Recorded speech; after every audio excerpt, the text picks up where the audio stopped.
प्रजासत्ताक दिनानिमित्त श्री नीलकंठेश्वर सोशल फाउंडेशनच्या वतीने भव्य रक्तदान शिबिर आयोजित करण्यात आले।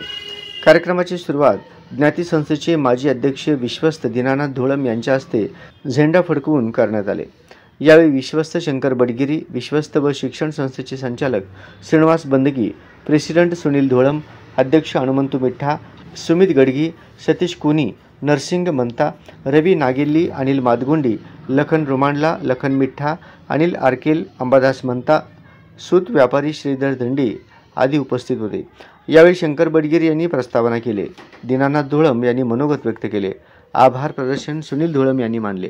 सोलापूर श्री नीलकंठेश्वर सोशल फाउंडेशनच्या वतीने झेंडावंदन व रक्तदान शिबिर आयोजित आहे।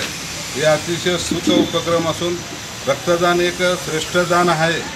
रक्तदान म्हणजे राष्ट्रीय प्रतिकतेचे प्रतीक आहे, राष्ट्रीय एकात्मतेचे प्रतीक आहे। सोशल फाउंडेशनने असंच सामाजिक कार्यक्षेत्रात भरारी घ्यावं, त्यांच्या पाठीशी आम्ही सर्वजण समाज बांधव आहेत, असंच त्यांना शुभचिंतन करतो। धन्यवाद।